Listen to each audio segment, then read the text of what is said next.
എന്റെ പ്രിയപ്പെട്ടവരെ, വല്ലാത്ത ഒരു ജീവിതമാണ്. അങ്ങനെ ശത്രുക്കൾ വല്ലാതെ അവരുടെ ഉപദ്രവങ്ങൾ വല്ലാതെ കൂടുകയാണ്. നിബിതങ്ങൾ പ്രബോധനം തുടങ്ങുമ്പോ അല്ലാഹുവിന്റെ പ്രവാചകൻ സല്ലല്ലാഹു അലൈഹി വസല്ലമ തങ്ങൾക്കെതിരെ ഖുറൈശികൾ മുഴുവനും ഒറ്റക്കെട്ടാവുകയാണ്. പടച്ചവനെ, നിബിതങ്ങളെ ഉപരോധിക്കുകയാണ്, നിബിതങ്ങളെ നാടുകടത്താൻ തീരുമാനിക്കുകയാണ്.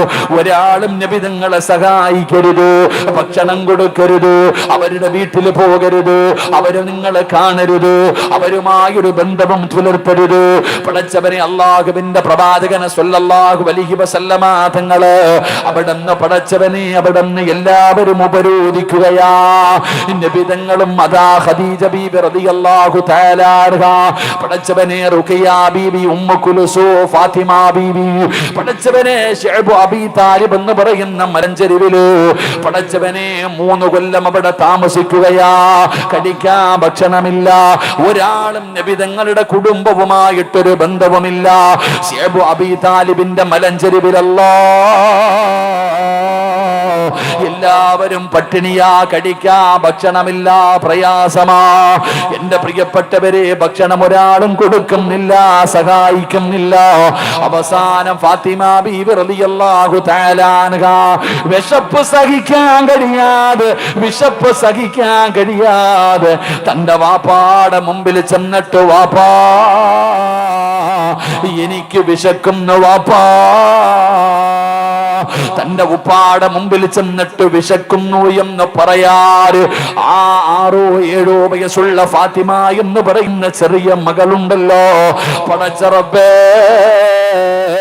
നബിതങ്ങളുടെ മുമ്പിൽ ചെന്നിട്ട് വിശക്കുന്നു എന്ന് പറയാൻ ചെല്ലുമ്പോ ഫാത്തിമ ബീബി കാണുന്ന രംഗമെന്തെന്നറിയോ?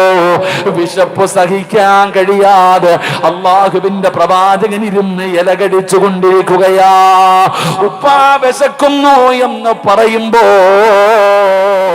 നബിതങ്ങൾ കഴിക്കുന്നത് വൃക്ഷത്തിന്റെ ഇല പറിച്ചിട്ട് കഴിച്ചുകൊണ്ടിരിക്കുകയാ. വിശപ്പ് സഹിക്കാൻ കഴിയാതെ നബിതങ്ങളും കുടുംബവും വൃക്ഷത്തിന്റെ ഇലകൾ പറിച്ച് കഴിക്കുകയാണ്. പടച്ച റബ്ബേ, അല്ലാഹുവിന്റെ പ്രവാചകന്റെ പ്രിയപ്പെട്ട ഭാര്യയായ ഖദീജ ബീവി റളിയല്ലാഹു തആല അൻഹ വിശന്ന് തളർന്നു കിടക്കുന്ന മക്കളെ പിടിച്ചു മടിയിൽ കിടത്തിയിട്ട് വളരെ സങ്കടത്തോടെ ഇരിക്കുമ്പോ അല്ലാഹുവിന്റെ റസൂല് പറഞ്ഞു, ഖദീജ, നീ നിന്റെ വീട്ടിൽ പോ ഖദീജ. ആരാണ് ഖദീജ എന്നറിയോ? ആരാ ഖദീജ എന്നറിയോ? പെങ്ങളെ, ഖദീജയുടെ സമ്പത്തിന്റെ വലുപ്പം എത്രയെന്നറിയോ? കോടീശ്വരിയായിരുന്നു ഖദീജ. ഖദീജ കോടീശ്വരന്റെ മകളായിരുന്നു, ഒരുപാട് സമ്പത്തുള്ളവളായിരുന്നു. ആ ഖദീജ ബീവിയാണ് അല്ലാഹുവിന്റെ റസൂലിന്റെ കൂടെ ഇലകടിച്ചുകൊണ്ട് മലഞ്ചെരുവിൽ കിടക്കുന്നത്. നബിതങ്ങൾ പറഞ്ഞു, ഖദീജ, നീ പട്ടിണി കിടന്നിട്ടില്ല ഖദീജ. നിനക്ക് ദുഃഖമെന്തെന്നറിയില്ല, പട്ടിണി എന്താണെന്നറിയില്ല, പ്രയാസം എന്താണെന്നറിയില്ല. കാരണം നീ കൊട്ടാരത്തിൽ ജീവിച്ചവളാ, ഒരുപാട് സമ്പത്തിന്റെ നടുവിൽ ജീവിച്ചവളാ, നിനക്ക് പട്ടിണി കിടന്ന് ശീലമില്ലല്ലോ. അതുകൊണ്ട് ഖദീജ, മക്കളെയും വിളിച്ചുകൊണ്ട് നീ നിന്റെ വീട്ടിലേക്ക് പോ ഖദീജ. അല്ലാഹുവിന്റെ റസൂല് ഖദീജ ബീവിയോട് പറയുകയാ, പായിപ്പാടുള്ള പെങ്ങന്മാരെ, ഇത് നിങ്ങൾക്കൊക്കെ പഠിക്കാനുള്ളതാണ്. ഉള്ളത് കൊണ്ട് തൃപ്തിപ്പെടാൻ മനസ്സില്ലാത്ത പെങ്ങൾക്ക് പഠിക്കാനുള്ളതാ. അല്ലാഹുവിന്റെ പ്രവാചകൻ തന്റെ പ്രിയപ്പെട്ട ഭാര്യയായ ഖദീജ ബീവിയോട് പറയുകയാ, നിനക്ക് പട്ടിണി കിടന്ന് ശീലമില്ലല്ലോ, നിനക്കതാ ദുഃഖവും ദുരിതവും എന്താണെന്ന് നിനക്കറിയില്ലല്ലോ. അതുകൊണ്ട് എന്നെ വിട്ടേക്ക് ഖദീജ. ഈ മക്കളെയും കൊണ്ട് നീ നിന്റെ വീട്ടിലേക്ക് പോകൂ, നീ നിന്റെ വീട്ടിലേക്ക് പോകൂ. ഫാത്തിമ ബീവി ഖദീജ ബീവിയുടെ മടിയിൽ കിടക്കുമ്പോഴാ അല്ലാഹുവിന്റെ റസൂൽ ഇത് പറയുന്നത്. ആ സമയത്ത് ഖദീജ ബീവി റളിയല്ലാഹു തആല അൻഹ അല്ലാഹുവിന്റെ റസൂലിനോട് പറഞ്ഞ മറുപടി എന്തെന്നറിയോ? യാ റസൂലല്ലാഹ്, അല്ലാഹുവിന്റെ നബിയേ, എന്നെ പറഞ്ഞു വിടല്ലേ നബിയേ, എന്നെ പറഞ്ഞു വിടല്ലേ നബിയേ. ഖദീജ ബീബി പറയുകയാ, ജീവിക്കുകയാണെങ്കിൽ ഒരുമിച്ച്, ഇനി മരിക്കുകയാണെങ്കിലും ഈ ഖദീജയുണ്ട് നബിയേ, മരിക്കുകയാണെങ്കിലും ഈ ഖദീജ കൂടെയുണ്ട് നബിയേ. ജീവിതമാണെങ്കിലും മരണമാണെങ്കിലും എന്നെ ഉപേക്ഷിക്കരുത്. ഖദീജ ബീബി റളിയല്ലാഹു തആല അൻഹ പറയുന്നത് കേട്ടു വളർന്ന മകളാ ഫാത്തിമ. ഉപ്പയുടെയും ഉമ്മയുടെയും ജീവിതം കണ്ടു വളർന്നവളാ ഫാത്തിമ. എന്റെ പ്രിയപ്പെട്ട പെങ്ങള് ഫാത്തിമ ബീബി റളിയല്ലാഹു തആല അൻഹ അവിടുന്ന് പടച്ചവനെ 3 കൊല്ലമാ, 3 ദിവസമല്ല, 3 ആഴ്ചയല്ല, 3 മാസമല്ല, പടച്ചവനെ 3 കൊല്ലമാണ് നിബിതങ്ങളും കുടുംബവുമാ മലഞ്ചെരുവിൽ കിടന്നത്. പടച്ചവനെ വല്ലാത്ത തേങ്ങലായിരുന്നു. സ്വഹാബത്ത് പറയുന്നുണ്ട് വല്ലാത്ത ഞെരുക്കമായിരുന്നു. അവര് ഇലകൾ പറിച്ച് കഴിക്കുകയാണ്. അവസാനം എന്റെ പ്രിയപ്പെട്ടവര് ശൈബ് അബീ താലിബിൽ നിന്ന് നബിതങ്ങളും കുടുംബവും രക്ഷപ്പെടുകയാണ്. പിന്നെ എല്ലാവരും സഹായിക്കാൻ തുടങ്ങി. പടച്ച റബ്ബേ, അല്ലാഹുവിന്റെ റസൂലും ഖദീജ ബീബിയും മക്കളും വല്ലാത്ത സന്തോഷമുള്ള ജീവിതമാ. ഫാത്തിമ ബീബി റളിയല്ലാഹു തആല അൻഹയ്ക്ക് 15 വയസ്സായി. ഫാത്തിമയുടെ പ്രായം 15 ആയി. സുബ്ഹാനല്ലാഹ്. മഹദിയായ ഖദീജ ബീബി റളിയല്ലാഹു തആല അൻഹ ഉമ്മയ്ക്ക് 65 വയസ്സായി. ഖദീജ ബീബിക്ക് 65 വയസ്സായി. 15 വയസ്സുള്ള ഫാത്തിമ എന്ന് പറയുന്ന പുന്നുമോള് കാണുന്ന രംഗമെന്തെന്നറിയോ? സുബ്ഹാനല്ലാഹ്. 65 വയസ്സുള്ള ഉമ്മയതാ കുളിച്ചുരുങ്ങിയിട്ട് വാപ്പാടെ മടിത്തട്ടിൽ കിടക്കുകയാ. ഫാത്തിമ ബീബി നോക്കുമ്പോ ഒരു ദിവസം അല്ലാഹുവിന്റെ പ്രവാചകൻ 65 വയസ്സുള്ള ഫാത്തിമ ആയിഷ ഖദീജ എന്ന പ്രിയപ്പെട്ട ഭാര്യ, ആ ഖദീജ ബീബി നബി തങ്ങളുടെ മടിത്തട്ടിൽ കിടക്കുകയാ. എന്നിട്ട് പറയുന്നു, നബിയേ, ഖദീജ ബീവി വല്ലാതെ തളർന്നു പോയി. 3 കൊല്ലം പട്ടിണി കിടന്നിട്ട് ഖദീജ ബീവിക്ക് രോഗം പിടിപെടുകയാണ്. ഒരുപാട് പ്രയാസമായി. മരണത്തിന്റെ സമയമായി, സക്കറാത്തിന്റെ അവസ്ഥയായി. ഉപ്പാടെ മടിയിൽ ഉമ്മ ഇങ്ങനെ തലവെച്ച് കിടക്കുകയാ. എന്നിട്ട് ഫാത്തിമ എന്ന് പറയുന്ന പൊന്നുമോളെ കാണിച്ചിട്ട് നബി തങ്ങളോട് ഖദീജ ബീവി പറയുന്നു, നബിയേ, എന്റെ പൊന്നുമോളെ പൊന്നുപോലെ നോക്കണേ നബിയേ. ഒരു ഉമ്മയുടെ സഹായം വേണ്ട സമയമാ, ഒരു ഉമ്മ കൂടെ നിൽക്കേണ്ട സമയമാ. തന്റെ പൊന്നാര മകളായ ഫാത്തിമ ബീവിയെ കാണിച്ചിട്ട് മരിക്കുന്നതിന് തൊട്ടു മുമ്പ്, ആ മരണമെടുത്തിരിക്കുന്ന സമയത്ത് ഖദീജ ബീബി റളിയല്ലാഹു തആല അൻഹ ഭർത്താവായ നബി തങ്ങളോട് പറയുകയാ, എന്റെ പൊന്നുമോളെ പൊന്നുപോലെ നോക്കണേ നബിയേ. എന്റെ മകൾക്കൊരു കുറവ് വരുത്തരുത്, എന്റെ ഫാത്തിമയ്ക്കൊരു കുറവ് വരുത്തരുത്. അള്ളാന്റെ റസൂൽ എന്ന ഭർത്താവിനോട് ഖദീജ എന്ന ഭാര്യ പറഞ്ഞു കൊടുക്കുകയാ, എന്റെ ഫാത്തിമാനെ തല്ലല്ലേ നബിയേ.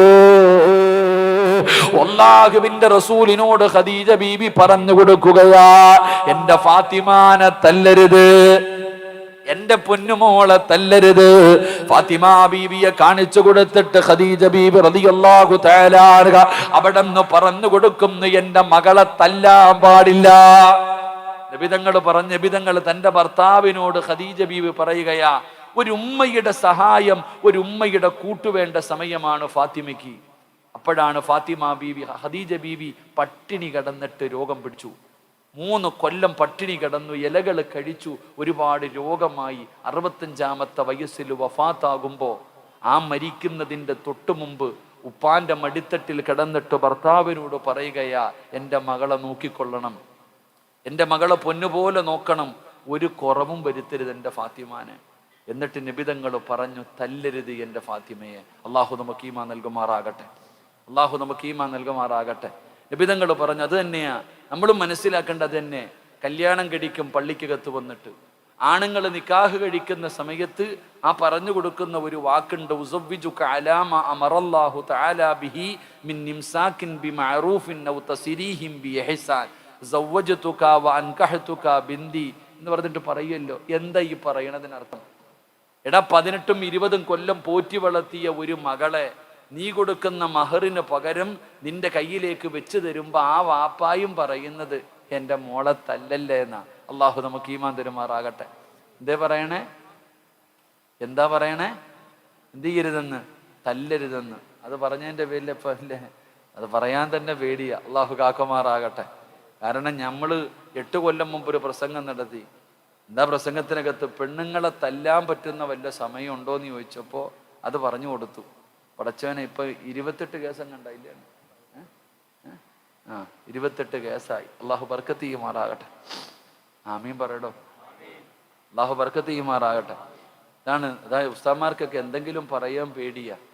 എവിടെ എന്തെങ്കിലും പറയും. ഇന്നത്തെ കാലഘട്ടം അങ്ങനെ ആയിപ്പോയി. ഒന്നും പറയാൻ പറ്റൂല. എന്ത് പറഞ്ഞാലും പടച്ചവൻ അതിൻ്റെ പേരിൽ വലിയ പ്രശ്നങ്ങളാണ്. അള്ളാഹു നമ്മുടെ സഹോദരിമാർക്ക് ബർക്കത്ത് ചെയ്യുമാറാകട്ടെ. നമ്മളും പറയുന്ന എന്താ? ഒരു വാപ്പ പറയുകയാ, എൻ്റെ മകളും മലക്കൊന്നുമല്ല.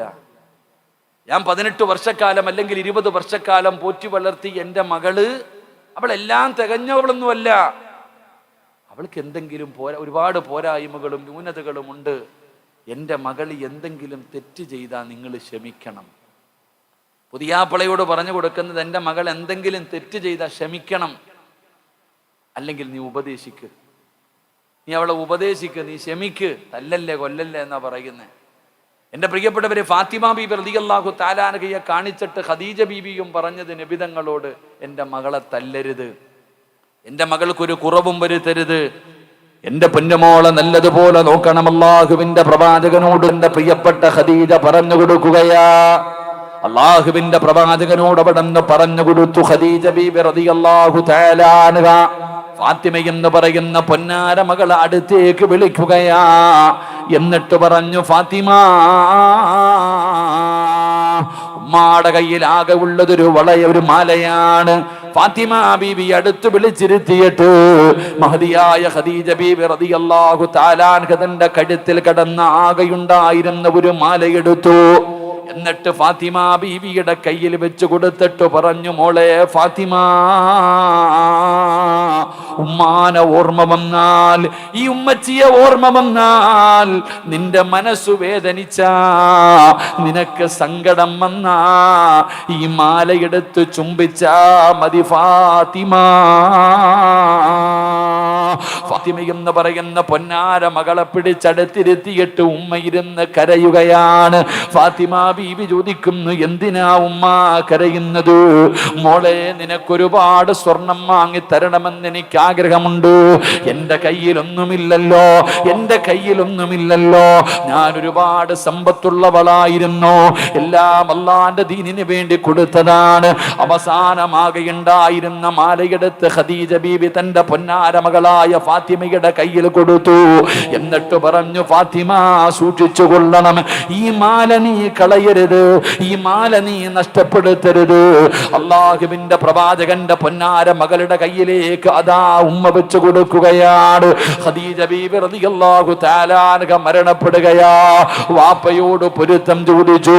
വാപ്പാടെ മടിത്തട്ടിൽ കിടന്നു കെട്ടിപ്പിടിച്ചുകൊണ്ട് 65-ാമത്തെ വയസ്സിൽ ചുടുചുംബനം കൊടുത്തിട്ട് ഖദീജ ബീബി റളിയല്ലാഹു തആല അൻഹ ലോകത്തോട് യാത്ര പറയുകയാണ്.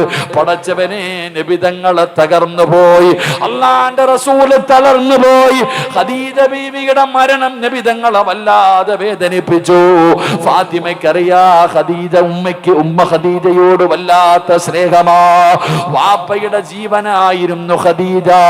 ഖദീജ ബീബി റളിയല്ലാഹു തആല അൻഹയുടെ മരണമുണ്ടല്ലോ, അല്ലാഹുവിന്റെ റസൂലിനെ വല്ലാതെ തകർക്കുകയാ, അല്ലാഹുവിന്റെ റസൂലിനെ വല്ലാതെ തളർത്തുകയാ. നബിതങ്ങൾക്ക് വല്ലാത്ത വേദനയായി. പടച്ചവനെ, നബിതങ്ങൾ ഒറ്റയ്ക്കിരിക്കുമ്പോ അല്ലാഹുവിന്റെ പ്രവാചകൻ സ്വല്ലല്ലാഹു അലൈഹി വസല്ലമ തങ്ങള് അവിടുന്ന് ഒറ്റയ്ക്കിരിക്കുമ്പോ ചിന്തിക്കണം പെങ്ങളെ, ചിന്തിക്കണം ഇന്നത്തെ യുവതലമുറ ചിന്തിക്കാൻ പഠിക്കുകയാ. അതാ ഉമ്മ മരിച്ചു പോയിട്ട് വേദന സഹിക്കാൻ കഴിയാതെ വീടിനകത്തിരിക്കുന്ന വാപ്പാടെ ചാരത്ത് ചെന്ന് വന്നിട്ട് ഫാത്തിമ എന്ന ചെറിയ മകള് ചോദിക്കുന്നു, എന്തു പറ്റി വാപ്പാ? ഉപ്പാനെ സമാധാനിപ്പിക്കുകയാ, ഉപ്പാനെ സമാധാനിപ്പിക്കുകയാ. ഉപ്പാനൊരു കുറവും വരുത്തിയില്ല. ഉമ്മ മരിച്ച വേദനയിൽ ആ പൊന്നുമോള് തന്റെ വേദന മുഴുവനും മനസ്സിന്റെ ഉള്ളിൽ കടിച്ചമർത്തിയിട്ട് നബിതങ്ങളെന്ന പിതാവിനെ സമാധാനിപ്പിക്കുകയാണ്. അതുകൊണ്ടാണ് നബിതങ്ങൾ പറഞ്ഞത് ഉമ്മു അബീഹാ, ഫാത്തിമയെ വിളിച്ചത് ഉമ്മു അബീഹാ, വാപ്പാടെ ഉമ്മ, വാപ്പാടെ ഉമ്മ. നബിതങ്ങൾ ഫാത്തിമയെ വിളിക്കുന്നത് വാപ്പാടെ ഉമ്മയെന്ന. കാരണം ഖദീജ ബീവിയുടെ മരണത്തിനു ശേഷം നബിതങ്ങളുടെ ഉമ്മയായിരുന്നു ഫാത്തിമ, നബിതങ്ങളുടെ ഉമ്മയായിരുന്നു ഫാത്തിമ. കരയുന്ന മകനെ സമാധാനിപ്പിക്കുന്നത് പോലെ, സങ്കടപ്പെടുന്നവരെ സമാധാനിപ്പിക്കുന്നത് പോലെ പായിപ്പാട് പള്ളിയുടെ മുമ്പിൽ ഒരുമിച്ച് കൂടിയവര് കച്ചവടം തകർന്നു പോകുമ്പോ, പടച്ചവനെ സാമ്പത്തിക നഷ്ടം വരുമ്പോ, വേദന സഹിക്കാൻ കഴിയാതെ വല്ലാത്ത ദുഃഖം വരുമ്പോ, പാതിരാത്രി വീടിന്റെ ഹാളിനകത്ത് ലൈറ്റ് അണച്ചിട്ട് ഒറ്റക്കിരിക്കുമ്പോ നമ്മുടെ മുഖമൊന്ന് വാടിയാ, നമ്മള് സങ്കടത്തോടെ ഇരുന്ന അമ്മ വന്നിട്ട് ചോദിക്കും, എന്തു പറ്റിയടാ മോനെ, എന്തു പറ്റി മോനെ?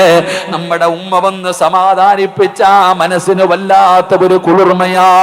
ഇതുപോലെ അള്ളാഹുവിന്റെ റസൂല് തന്റെ ഭാര്യ മരിച്ച വേദനയിൽ ഇരിക്കുമ്പോ സ്വന്തം മകള് ചെന്നിട്ട് ഒരു ഉമ്മ മകനെ ഒരു ഉമ്മ തന്റെ മകനെ സമാധാനിപ്പിക്കുന്നത് പോലെ ഫാത്തിമ ബീവി ചെന്നിരുന്നിട്ട് ഉപ്പാനെ സമാധാനിപ്പിക്കുകയാ.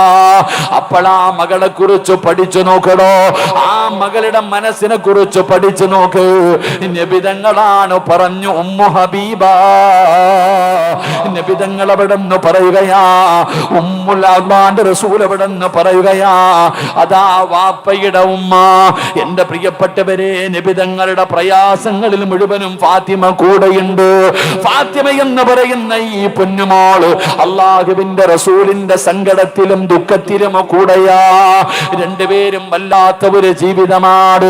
ഫാത്തിമ ബീവിയുടെ വിവാഹപ്രായമെത്തി, ഫാത്തിമ ബീവിക്ക് വിവാഹപ്രായമെത്തി. അള്ളാഹുവിന്റെ പ്രവാചകൻ സ്വല്ലല്ലാഹു അലൈഹി വസല്ലമ തങ്ങൾ തീരുമാനിച്ചു, ഫാത്തിമ ബീവി റളിയല്ലാഹു തആല അൻഹയെ വിവാഹം കഴിച്ചു കൊടുക്കാൻ, തന്റെ പൊന്നാര മകളെ കെട്ടിച്ചു കൊടുക്കാൻ അള്ളാഹുവിന്റെ റസൂൽ അവിടെ നിന്ന് തീരുമാനിച്ചു. പടച്ചവനെ, നബിതങ്ങൾ ഫാത്തിമയെ കെട്ടിച്ചു കൊടുക്കാൻ തീരുമാനിച്ചു എന്നറിയുമ്പോ കോടീശ്വരന്മാര് നബിതങ്ങളുടെ വീട്ടിലേക്ക് കടന്നു വരികയാ. സമ്പന്നന്മാര് കടന്നു വന്നു, ഒരുപാട് വലിയ വലിയ സ്വഹാബികൾ കടന്നു വന്നു. എന്തിനാ? നബിതങ്ങളുടെ പൊന്നുമോളെ കല്യാണം കഴിക്കാൻ അള്ളാഹുവിന്റെ റസൂൽ അവിടെ നിന്ന് സമ്മതിക്കുന്നില്ല. നബിതങ്ങൾ അതിന് തയ്യാറായില്ല. പടച്ചവനെ, നബിതങ്ങളെ പിന്നെ ആർക്കാട് തന്റെ പൊന്നാര മകളെ കെട്ടിച്ചു കൊടുത്തതെന്നറിയോ? എന്റെ പ്രിയപ്പെട്ട പെങ്ങള്,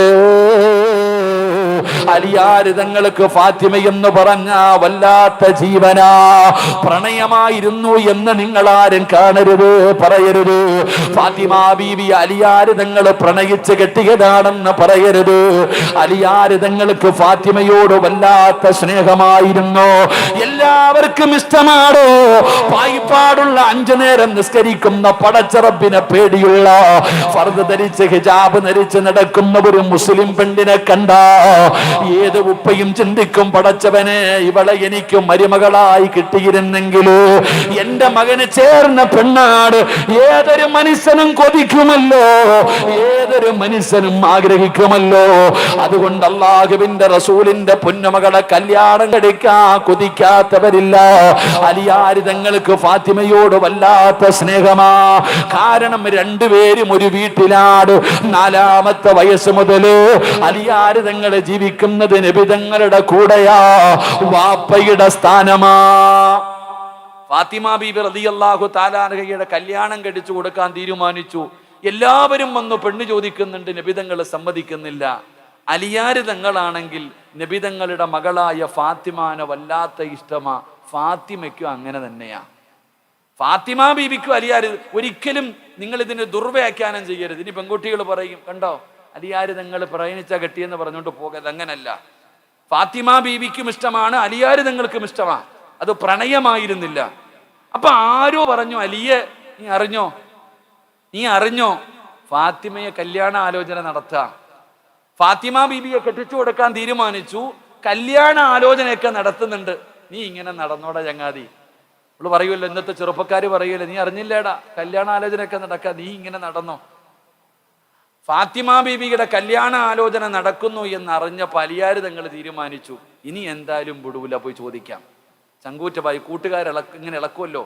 കൂട്ടുകാരിളക്കുന്ന സമയത്ത് കാമുകിയുടെ വീട്ടിൽ ചെന്നിട്ട് വാപ്പാനോട് പറയും, നിങ്ങളുടെ മോളെ എനിക്ക് ഇഷ്ടമാണെന്ന് പറയാൻ ഇങ്ങനെ ചങ്കൂറ്റുള്ളവരുണ്ടല്ലോ. ഫാത്തിമ ബീബിയെ കുറിച്ച് പറഞ്ഞപ്പോ അലിയാർ തങ്ങൾ പറഞ്ഞു, എന്തായാലും തീരുമാനിച്ചു, നബി തങ്ങളോട് ചോദിക്കണം. നേരെ പോയി നബി തങ്ങളുടെ വീട്ടിൽ, അള്ളാഹുവിന്റെ പ്രവാചകൻ സല്ലല്ലാഹു അലൈഹി വസല്ലമ തങ്ങളുടെ വീട്ടിലേക്ക് നേരെ കയറി ചെന്നു. നബി തങ്ങൾ ചോദിച്ചു, എന്തേ അലിയെ? അലിയാർ തങ്ങൾ മിണ്ടണില്ല. അലിയാർ തങ്ങളോട് ചോദിച്ചു, എന്തേ അലിയെ, എന്താ വന്നേ? നബി തങ്ങൾ ചോദിച്ചപ്പോ അലിയാർ തങ്ങൾ ഒന്നും മിണ്ടണില്ല. കാരണം പോയി, ഉള്ള ധൈര്യമൊക്കെ പോയി. അള്ളാഹുവിന്റെ പ്രവാചകൻ സല്ലല്ലാഹു അലൈഹി വസല്ലമ തങ്ങള് ഒരൊറ്റ ചോദ്യം ചോദിച്ചു, അലിയെ, എൻ്റെ ഫാത്തിമയെ നീ കല്യാണം കഴിക്കുമോ? വൈദ്യര് കൽപ്പിച്ചതും രോഗി ഇച്ഛിച്ചത് ഒന്നെന്ന് പറയണ പോലെ നബി തങ്ങൾ അങ്ങോട്ട് ചോദിച്ചു, എൻ്റെ മകള് ഫാത്തിമാനെ നീ വിവാഹം കഴിക്കുമോ? അലിയാർ തങ്ങൾ വെടി കൊണ്ടതുപോലെ നിന്നിട്ടുണ്ടാകും. അങ്ങോട്ട് തന്നെ ചോദിച്ചു, എൻ്റെ മകളെ നീ വിവാഹം കഴിക്കുമോ? എൻ്റെ പ്രിയപ്പെട്ട സഹോദരങ്ങളെ, അലി ഇബ്നു അബീ താലിബ് റളിയല്ലാഹു തആല അൻഹുവിന് സ്വപ്നമാണോ ഇങ്ങനെ നിക്ക വെടി കൊണ്ടതുപോലെ? നബി തങ്ങൾ പിന്നെയും ചോദിച്ചു, അലിയേ, എൻ്റെ ഫാത്തിമാനെ നിനക്ക് ഇഷ്ടമാണോ? നീ കല്യാണം കഴിക്കാൻ തയ്യാറാണോ? മഹാനായ അലി ഇബ്നു അബീ താലിബ് റളിയല്ലാഹു തആല അൻഹു തലകുലിക്ക് സമ്മതിച്ചു. നബി തങ്ങൾ അലിയാർ തങ്ങളോട് ചോദിച്ചു, അലിയേ, നിന്റെ കയ്യിൽ എന്താ ഉള്ളേ? മരുമകനായി തിരഞ്ഞെടുക്കാൻ പോകുന്ന, തന്റെ പ്രിയപ്പെട്ട മകളെ കെട്ടിച്ചു കൊടുക്കാൻ പോകുന്ന ചെറുപ്പക്കാരനോട് ചോദിച്ചു, നിനക്ക് എന്താ ഉള്ളത്? അലി ഇബ്നു അബീ താലിബ് റളിയല്ലാഹു തആല അൻഹു പറഞ്ഞു, നബിയെ, എനിക്കൊരു കുതിരയുണ്ട്, ദുൽഫുക്കാർ എന്ന് പറയുന്ന ഒരു വാളുണ്ട്, ഒരു പടയങ്കിയുണ്ട്. ഈ 3 സാധനമല്ലാതെ എൻ്റെ കയ്യിൽ വേറെ ഒന്നുമില്ല. ഉള്ള കാര്യം തുറന്നങ്ങ് പറഞ്ഞു. അള്ളാഹു നമുക്ക് ഈമാൻ തരുമാറാകട്ടെ. ഉറക്കപ്പറല്ല ഈമാൻ തരുമാറാകട്ടെ. നമ്മൾ എന്തോ പറയും, 2 ഏക്കർ സ്ഥലമുണ്ട്, ഒരു ഫ്ലൈറ്റ് ഉണ്ട്, ഇല്ലാത്ത കാര്യങ്ങൾ മുഴുവനും പറയും. പക്ഷെ അലിയാർ തങ്ങൾ ഉള്ളത് തന്നെ പറഞ്ഞു, ഒരു കുതിര, ഒരു വാള്, ഒരു പടയെങ്കി, ഇതല്ലാതെ വേറെ ഒന്നുമില്ല. അള്ളാന്റെ റസൂൽ സല്ലല്ലാഹു അലൈഹി വസല്ലമ തങ്ങൾ, അലിയാർ തങ്ങളുടെ ജോലി എന്തായിരുന്നു അറിയോ? അലിയാർ തങ്ങൾ പുല്ലു വെട്ടികെട്ട് കൊണ്ടുപോയി ഒട്ടകമുള്ള വീടുകളിൽ കൊണ്ടുകൊടുക്കും, കിട്ടുന്ന പൈസ കൊണ്ട് ജീവിക്കും. ഇതാണ് അലിയാർ തങ്ങളുടെ ജീവിതം. എൻ്റെ പ്രിയപ്പെട്ട സഹോദരങ്ങൾ, അള്ളാഹുവിൻ്റെ പ്രവാചകൻ സല്ലല്ലാഹു അലൈഹി വസല്ലമ തങ്ങൾ ഇത്രയും വലിയ ദരിദ്രനായ ഒരു സ്വഹാബിയെ തെരഞ്ഞെടുത്തതിൻ്റെ പിന്നിലുള്ള ലക്ഷ്യം ചരിത്രം പഠിക്കും മനസ്സിലാവും. നമ്മൾ അങ്ങനല്ല. നമ്മൾ ചോദിക്കുന്നത്, പടച്ചവനെ, മക്കളെ കെട്ടിക്കാൻ പ്രായമായി കഴിഞ്ഞാൽ ആദ്യം ചോദിക്കും, എന്തുണ്ട്, വല്ലതും ഉണ്ടോ, കാശുണ്ടോ, ജോലിയുണ്ടോ, എത്ര വീടുണ്ട്, പണമുണ്ട്, ഇതൊക്കെ നമ്മൾ തിരക്കുക. ദീനുണ്ടോ എന്ന് ആരും ചോദിക്കാറില്ല. ചങ്ങാതി, പണമല്ല, സൗന്ദര്യമല്ല, കുടുംബ മഹിമയല്ല, ദീനുണ്ടോ എന്ന് നോക്കണം. അല്ലാഹുവിന്റെ പ്രവാചകൻ സല്ലല്ലാഹു അലൈഹി വസല്ലമ തങ്ങളോട് അലിയാർ തങ്ങൾ പറയുന്നു, യാ റസൂലല്ലാഹ്, ഒരു കുതിരയുണ്ട് നബിയേ, ദുൽഫുക്കാർ എന്ന് പറയുന്ന വാളുണ്ട് നബിയേ, ഒരു പടയങ്കിയുണ്ട് നബിയേ. നബി തങ്ങൾ പറഞ്ഞു, കുതിര വാഹനമാണ്, സഞ്ചരിക്കാൻ വേണം, വാള് യുദ്ധം ചെയ്യാൻ വേണം. ആ പടയങ്കി എടുത്തുകൊണ്ട് വാ. അലിയാർ തങ്ങൾ പടയങ്കി എടുത്തുകൊണ്ട് നബി തങ്ങളുടെ മുമ്പിലേക്ക് വന്നു. അല്ലാഹുവിന്റെ പ്രവാചകൻ സല്ലല്ലാഹു അലൈഹി വസല്ലമ തങ്ങൾ പറഞ്ഞു, ചന്തയിൽ പോയി ഇത് വിറ്റിട്ട് വാ. ഫാത്തിമയെ വിവാഹം കഴിക്കാറുള്ള കുതി കാരണം അലിയാർ തങ്ങൾ ഓടുകയാണ്. മാർക്കറ്റിലേക്ക് പോയി, ചന്തയിലേക്ക് പോയി, എന്നിട്ട് പടയങ്കിയും പിടിച്ചുകൊണ്ട് നിൽക്കുകയാണ്. അല്ലാഹുവേ, ആരാ വരുന്നതെന്നറിയോ? മഹാനായ സയ്യിദുനാ ഉസ്മാൻ ഇബ്നു അഫ്ഫാൻ റളിയല്ലാഹു തആല അൻഹു അലിയാർ തങ്ങളുടെ ചാരത്ത് വന്നിട്ട് ചോദിക്കുന്നു, അലിയേ, എന്തു പറ്റി ഇവിടെ നിൽക്കുന്നത് എന്തിനാണ്?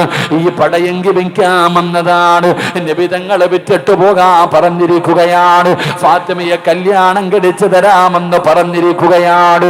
പടയങ്കിയുമായി നിൽക്കുന്ന ഉസ്മാൻ തങ്ങളെ കണ്ടപ്പോ അലിയാർ തങ്ങളോട് പറഞ്ഞു, അലിയേ, നാം 480 രൂപ തരാ. പടച്ചവനെ ആ പടയെങ്കി വാങ്ങിയിട്ട് 480 രൂപ കയ്യിലേക്ക് കൊടുക്കുകയാണ്. അലിയാര് നിങ്ങൾക്ക് വല്ലാത്ത സന്തോഷമായി അവിടുന്ന് തിരിച്ചു പോകാൻ തയ്യാറാകുമ്പോ ഉസ്മാന് തങ്ങൾ പറഞ്ഞു, അലിയേ നീ ഒരു യോദ്ധാവാണ്, ഈ പടയെങ്കിൽ നിന്റെ കയ്യിൽ തന്നെ ഇരിക്കട്ടെ. 480 രൂപയും കൊടുത്തു, ആ പടയെങ്കിലും കൊടുത്തു. മഹാനായ അലി ഇബ്നു അബീ ത്വാലിബ് റളിയല്ലാഹു തആല അൻഹു അല്ലാഹുവിന്റെ പ്രവാചകന്റെ മുമ്പിലേക്ക് ഓടി വരികയാ, നബി തങ്ങളുടെ മുമ്പിലേക്ക് ഓടി വരികയാ.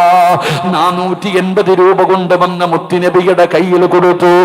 അല്ലാഹുവിന്റെ പ്രവാചകൻ പറഞ്ഞു, അലിയേ 400 ദിർഹം ഫാത്തിമയ്ക്ക് മഹറാണ്, 400 ദിർഹം ഫാത്തിമയ്ക്ക് മഹറാണ്. 80 ദിർഹം കൊടുത്തിട്ട് പറഞ്ഞു, പുതിയ പളയോട് പറയുകയാ, പോയിട്ട് പുതുവസ്ത്രമെടുക്ക. സുബ്ഹാനല്ലാഹ്,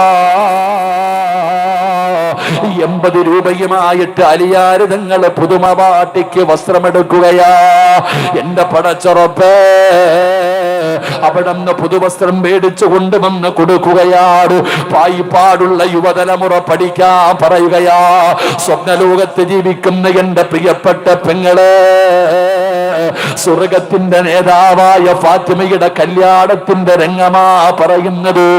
എന്റെ പ്രിയപ്പെട്ടവരെ, ഫാത്തിമ ബീബി റളിയല്ലാഹു തആല അൻഹയ്ക്ക് 80 രൂപ കൊടുത്ത് അവിടുന്ന് പറ്റുന്ന വസ്ത്രങ്ങൾ വാങ്ങി ഫാത്തിമ ബീബിയുടെ വീട്ടിൽ കൊണ്ടുകൊടുത്തു. സുബ്ഹാനല്ലാഹ്, അല്ലാഹുവിന്റെ റസൂലിന്റെ പൊന്നുമകള് പുതുമണവാട്ടിയായി പുതുവസ്ത്രം ധരിച്ചുകൊണ്ട് കല്യാണ പന്തലിലേക്ക് ഇറങ്ങി വരുമ്പോ, ഫാത്തിമ പുതുവസ്ത്രം ധരിച്ചിട്ട്, കല്യാണത്തിന്റെ പുതുവസ്ത്രം ധരിച്ചിട്ട് അല്ലാഹുവിന്റെ റസൂലിന്റെ പൊന്നുമോള് ഇറങ്ങി വരുമ്പോ വീടിന്റെ ചാരത്തിരുന്നൊരാള് കരയുകയാ, വീടിന്റെ പരിസരത്ത് ഒരാളിരുന്ന് കരയുകയാ.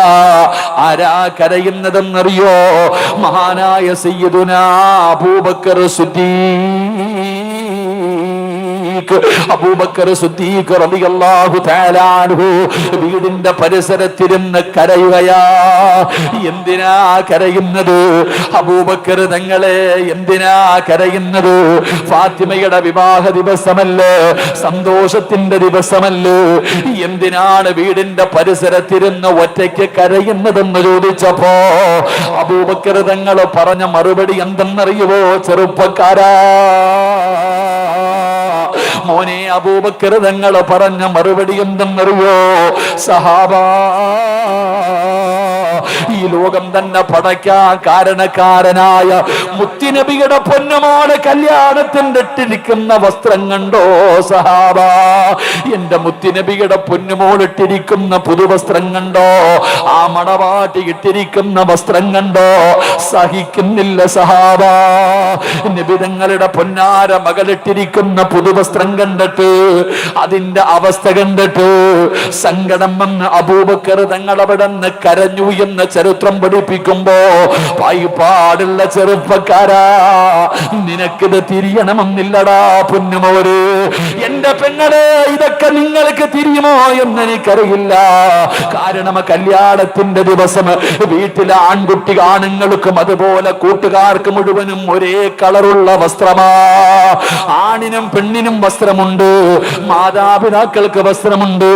പക്ഷേ ഇന്നങ്ങനെയല്ലടോ, തന്റെ ഫ്രണ്ട്സുകൾക്ക് മുഴുവനും ഒരേ കളറുള്ള വസ്ത്രമാ, പെണ്ണുങ്ങൾക്ക് മുഴുവനും ഒരേ കളറുള്ള ചുരിദാറാ. എന്തൊരടിച്ചുപൊളിയെന്നറിയോ, എന്തൊരാർഭാടമെന്നറിയോ? പടച്ചവനെ, ഹാജിയാരുടെ മക്കളുടെ കല്യാണവും ഇങ്ങനെ തന്നെയാ. അറിവുള്ളവനും അറിവില്ലാത്തവനും സമന്മാരാവുകയാ. എന്തൊരാർഭാടമാണോ, എന്തൊരു പേക്കൂത്താടോ! ലക്ഷങ്ങളെ ചെലവഴിച്ചുകൊണ്ട് തന്റെ പൊന്നാരുടെ മക്കളുടെ വിവാഹങ്ങൾ ഉത്സവം പോലെയാക്കുന്ന മുസ്ലിമേ, വേണ്ടെന്ന് ഞാൻ പറയുന്നില്ലടോ. നിങ്ങൾ നല്ല വസ്ത്രം ധരിക്ക്, നല്ലതുപോലെ ഭക്ഷണം കൊടുക്ക്, നല്ലതുപോലെ നടത്തിക്കോ.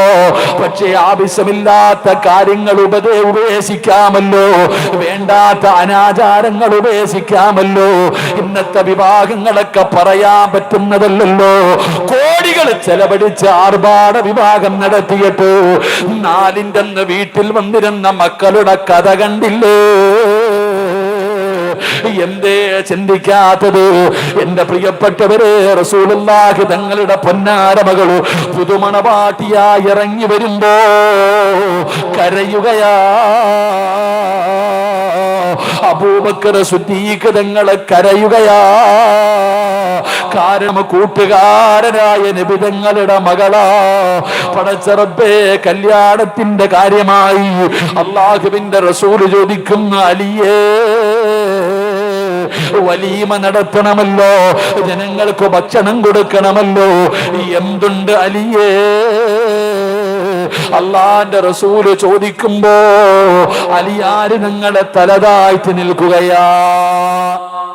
നിക്കാഹ് കഴിഞ്ഞാ പിന്നെ വലീമ കൊടുക്കണം. നബിതങ്ങൾ ചോദിച്ച്, എന്തുണ്ട് അലിയെ? എന്താണ് ജനങ്ങൾക്ക് വലീമ കൊടുക്കണമല്ലോ, എന്തുണ്ട്? 80 രൂപയുടെ വസ്ത്രവും വാങ്ങി പുതുവസ്ത്രവും കഴിഞ്ഞ് എല്ലാം പേടിച്ചിട്ട് വെറും കൈയോടെ നിൽക്കുന്ന അലി ഇബ്നു അബീ താലിബ് റളിയല്ലാഹു തആല അൻഹുവിനോട് ചോദിക്കുന്നു, എന്താ വലീമ വാങ്ങാൻ? അള്ളാഹുവിന്റെ റസൂലിന്റെ മുമ്പിൽ മിണ്ടാതെ ഇരിക്കുമ്പോ എന്റെ പ്രിയപ്പെട്ട സഹോദരങ്ങളെ, അപ്പോഴാണ് മഹാനായ സഅദ് റളിയല്ലാഹു തആല അൻഹു പറഞ്ഞു, അലിയെ, ഒരാടിനെ ഞാൻ തരാം, എൻ്റെ വീട്ടിലൊരാടുണ്ട്, നിനക്ക് വലീമ കൊടുക്കാൻ ആടിനെ ഞാൻ തരാം. 3 സ്വഹാബത്ത് പറഞ്ഞു, ഗോതമ്പ് മാവ് ഞങ്ങൾ തരാം, ഞങ്ങളുടെ കയ്യിൽ ഗോതമ്പുണ്ട്. എന്റെ പ്രിയപ്പെട്ടവരെ, ആ ആടിനെയും ആ ഗോതമ്പ് കൊണ്ട് ഭക്ഷണം ഉണ്ടാക്കിയിട്ടാണ് അള്ളാഹുവിന്റെ പ്രവാചകൻ സല്ലല്ലാഹു അലൈഹി വസല്ലമ തങ്ങളുടെ പൊന്നുമോളുടെ വിവാഹം നടന്നത്. അള്ളാഹു നമുക്ക് ഈമാൻ തരുമാറാകട്ടെ. ഉറക്കപ്പറ, അല്ലാഹു ഈമാൻ തരുമാറാകട്ടെ. എന്റെ പ്രിയപ്പെട്ടവരെ, നബിതങ്ങളുടെ പൊന്നാര മകളുടെ കല്യാണത്തിന്റെ രംഗമായത്.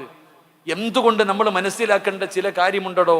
എന്തുകൊണ്ടാണ് നബിതങ്ങൾ ഫാത്തിമയെ അലിയാര് തങ്ങളുടെ കയ്യിൽ കൊടുത്തത്? നമ്മൾ മനസ്സിലാക്കേണ്ടത് ദീനിനാണ് നമ്മൾ പരിഗണന കൊടുക്കേണ്ടത്. പായിപ്പാടുള്ള ഉപ്പമാരോടും ഉമ്മമാരോടും പറയുന്നു, നിങ്ങൾ പോറ്റി വളർത്തുന്ന നിങ്ങളുടെ മക്കളെ കെട്ടിച്ചു കൊടുക്കുമ്പോ ആദ്യം നോക്കേണ്ടത് അവന് പായിപ്പാട് പള്ളി വന്ന് നിസ്കരിക്കുമോ എന്ന് നോക്ക്. അവൻ 5 നേരം നിസ്കരിക്കുന്നവനാണോ? അവൻ ഖുർആൻ ഓതുന്നവനാണോ? അവന് ഖുർആൻ ഓതാൻ അറിയോ? സുബ്ഹാനല്ലാഹ്. പെണ്ണ് കാണാൻ വരുന്ന സമയത്ത് പെണ്ണ് ഭർത്താവ് കാണാൻ വരുന്നവനോട് ചോദിക്കണം, മോനെ ഒന്ന് യാസീൻ ഓതടാന്ന് പറ, ഒന്ന് യാസീൻ ഓതാൻ പറ, അല്ലെങ്കിൽ ഖുർആനിൽ ഒരു സൂറത്ത് ഓതാൻ പറ. എത്ര ചെറുപ്പക്കാരോതും? നിസ്കരിക്കുന്നവർ എത്ര പേരാടോ? നിസ്കരിക്കുന്നവന് വേണ്ടിയല്ലേ മക്കളെ കൊടുക്കേണ്ടത്? ദീനല്ലേ പരിഗണിക്കേണ്ടത്? ആ ദീനുള്ളവനാ കൊടുക്കേണ്ടത്. അള്ളാഹുവിന്റെ പ്രവാചകൻ സല്ലല്ലാഹു അലൈഹി വസല്ലമ തങ്ങള് തന്റെ പൊന്നാര മകളെ കൊടുത്തത് അലി ഇബ്നു അബീ താലിബ് എന്ന് പറയുന്ന പാവപ്പെട്ടവനാണ്. അവിടുത്തെ വിവാഹം നടന്നത് എങ്ങനാണ്?